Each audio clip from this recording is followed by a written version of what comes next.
No le dejemos lugar a los zurdos de mierda que dicen que la ganancia extraordinaria está mal. Milei sigue con su diatriba a quienes piensan distinto, su descalificación permanente a quienes tienen otra ideología.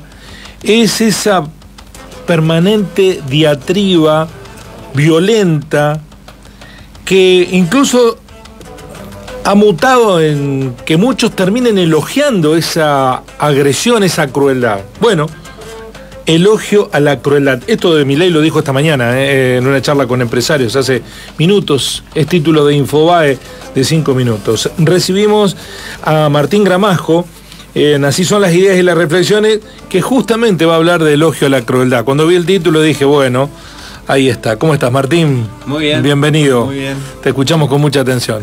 Bueno, muchas gracias. Primero contarte también de que después de la otra vez tuve buenas repercusiones, muchos amigos que hacían mucho que no te expulsaron de los círculos de pertenencia. No, para nada, al contrario.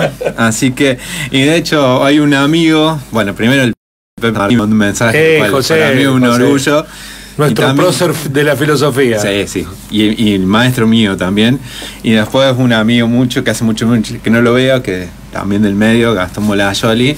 Y terminó con una frase que me dijo hasta que le dio ganas de leer a Levinas, lo cual está bastante bien. De eso se trata, de que la gente no encuentre las respuestas, sino que alimente las preguntas. Es nuestra tarea. Bueno, así que vamos a seguir, si te parece, un poco con eso. Y que tiene que ver con ese título que dijiste. Tenía un subtítulo y después, si querés, al final te lo cuento como... Bueno. Bueno, es como... Te contaba la idea un poco de hoy, de ir pensando también a partir de Levinas. Vamos a recordarle, si te parece, quién era este filósofo. Era un pensador lituano que de joven fue a vivir a Francia con su familia. Discípulo de Husserl y de Heidegger, era un judío practicante que durante la Segunda Guerra Mundial estuvo en un campo de concentración y que se salvó de su vida por formar parte del ejército francés. Así que esa es la vida del autor que estamos siguiendo en este tiempo. La vez pasada habíamos contado que la preocupación de Levinas se centraba siempre en lo que implicaba el encuentro con el otro. Para expresar esta dimensión del encuentro con el otro, que es fundante para el filósofo de toda nuestra experiencia de la vida, acuña una imagen que es el cara a cara, instancia en la cual el ser humano trasciende su propia subjetividad para encontrarse con el otro, sobre el cual no se tiene poder, pero que a su vez inaugura lo que él considera el momento ético, en donde el yo asume una responsabilidad para con el otro, con la alteridad y sobre todo para con el más débil. Ahí habíamos quedado un poco la semana pasada. Entonces yo vine acá a la radio, bueno, ¿qué pasó? Luego de contar un poco esto, se juntan en el Congreso para reclamar una jubilación que le permita acceder a una vida digna. Entonces yo pensaba qué contradicción o qué realidad. Mientras estábamos hablando sobre Levinas en la radio, en la calle pasaba todo lo contrario, en donde no solo la violencia se estaba haciendo presente, sino que pareciera ser también que en nuestra sociedad se viene instalando cierto elogio a la crueldad. Porque no solo fueron reprimidos, sino que la sociedad tuvo que soportar también un festejo casi en vivo y en directo en un asado donde se le da la situación, al menos por grotesca. Esta crueldad... Y aparentemente se ve en otro asado. Aparentemente, ¿no? No. Aparentemente.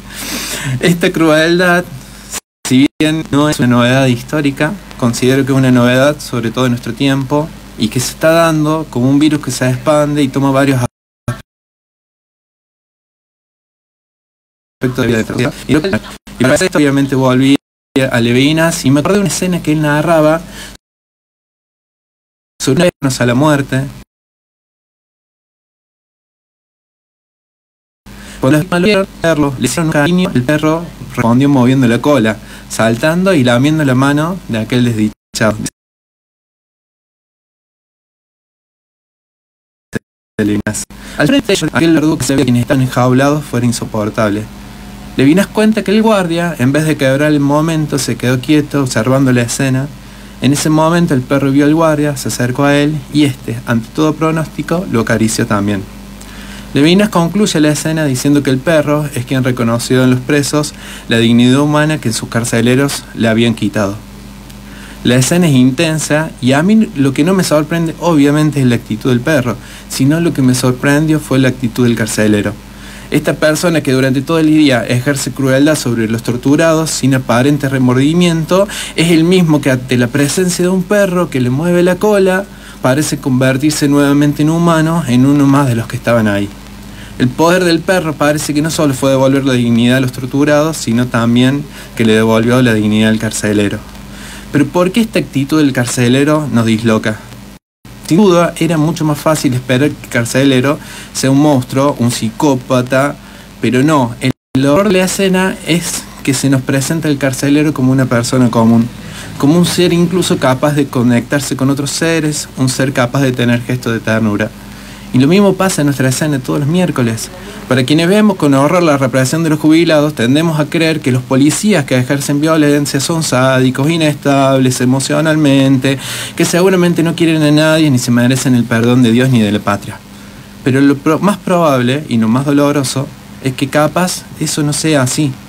El mismo policía que reprime seguramente padre, madre, hermano, pareja, que cuando se saca el casco abraza a su hija, la besa, se ríe con su mujer, cuida y se preocupa por su padre, su abuelo, o planea juntarse un domingo con sus amigos. Para él o ella, ese acto de violencia no es más que otro día en la oficina. Pero ¿no es desgarrador esta situación? La vez pasada contamos que según Levinas lo propio del humano es el encuentro con el otro, el cuidado y la responsabilidad, y ahora descubrimos que la crueldad es tan habitual como el amor. Y que la causa de esta brutalidad no es ni más ni menos que cumplir con el trabajo. Sin duda que hay gente cruel en el mundo que en sus resentimientos se regodean en el sufrimiento ajeno. Pero pareciera ser que no son los más. Entonces, ¿quién está sucediendo? Quien trabajó esto fue una filósofa más brillante que tuvo el siglo XX, que fue Hannah Arendt.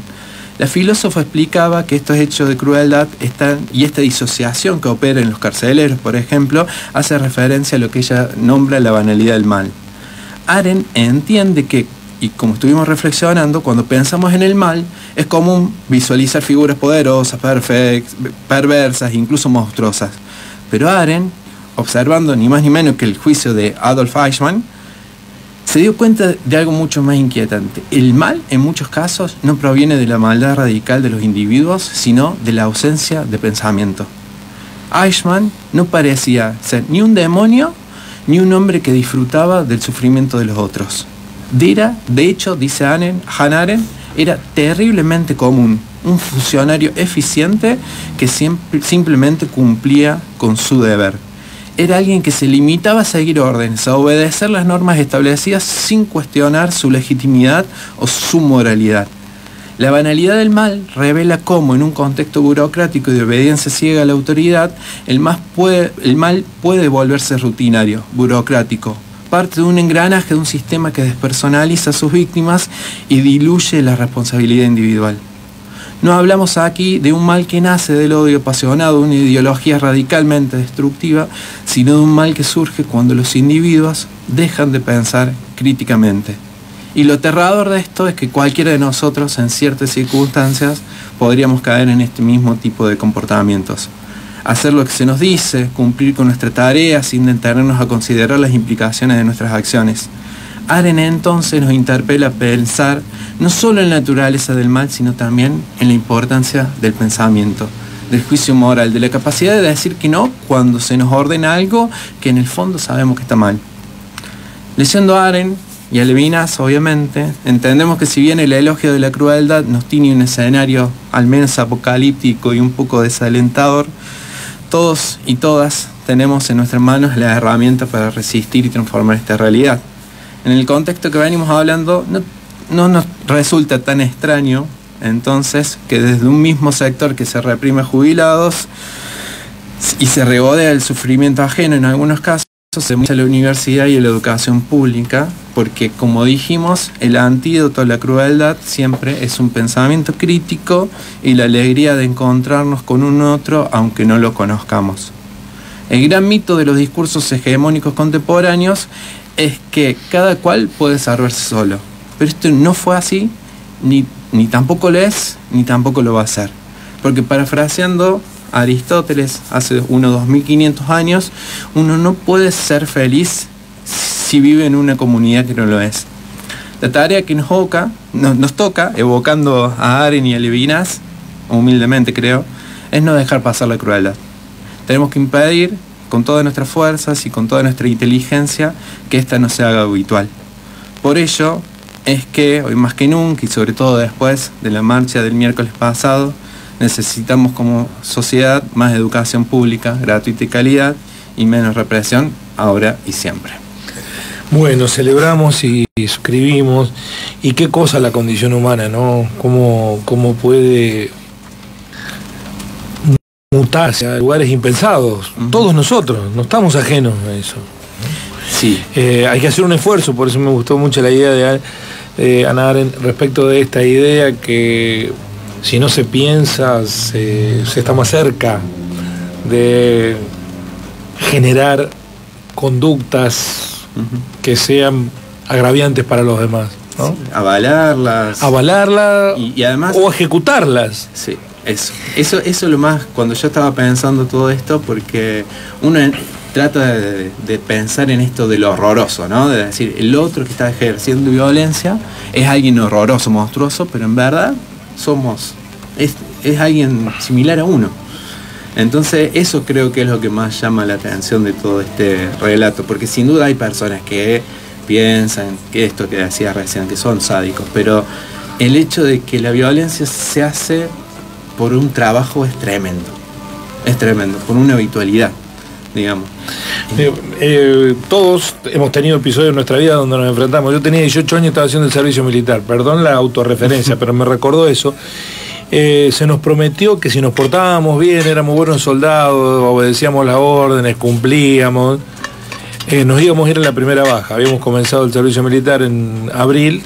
La primera baja era después del 20 de junio, el día de la bandera, de jurar la bandera.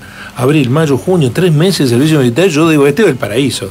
Claro. Entonces era un soldado ejemplar. Hacía todo. Sí, sí. Cuando se produce la primera baja, se fueron todos los peores, los que se portaban mal, los desgraciados, los que no cumplían, los que robaban. Y obviamente los que creíamos que habíamos hecho las cosas para merecer irnos, le preguntamos al jefe de la unidad por qué él había prometido eso, por qué había incumplido. Y dice, mirá, si me voy a quedar con los peores, me quedo con los mejores. Entonces lo primero que se me ocurrió decirle, pero me obliga a ser peor. Claro. Porque había una segunda y una tercera baja. Y el tipo, muy suelto del cuerpo, me dice, eso lo va a decidir usted. Ser peor, ¿qué significa? Robar, holgazanear, perjudicar a otro. Sí, sí. Por ejemplo, someterlo a vejámenes, porque te obligaban a eso. Sí, sí, sí. Someter a vejámenes a tus compañeros, pegarles, por ejemplo. Y hay como una habitualidad, ¿no? Una normalidad que No, pero eso era... Entonces vos estabas ante el desafío, ¿y ahora qué hago? Yo me quería ir de ese infierno. Para mí era una cárcel el servicio militar. Bueno, me fui en la otra baja, no en la que venía. Bueno, es que la condición humana es así, ¿no? Te corren los límites y experimentás conductas que vos no pensabas. Por eso tenemos que controlarnos mucho más en esta situación de elogio de la crueldad y provocación constante para despertarnos nuestra ira. Porque si no nos igualamos. Sí, pero es eso, hay que cortarlo, me parece, ¿no? El intento es el pensamiento crítico, lo que dice Daniel es: pensemos la situación, démonos cuenta de lo que pasa, pero no sigamos promoviéndola, porque hay que cortarlo, no hay que dejarla pasar, me parece. Bueno, es muy interesante el desafío, y acá son decisiones individuales. Uno puede decir qué está dispuesto a uno a resignar para eso. Por eso a veces no nos explicamos los raptos de ira, las locuras que se generan, las reacciones violentas, y eso está en la naturaleza, escondido de cada uno de nosotros. Hay que ver cada una de las situaciones. Muchas gracias, Martín, muy amable. Bueno, Guillermo, gracias a ustedes.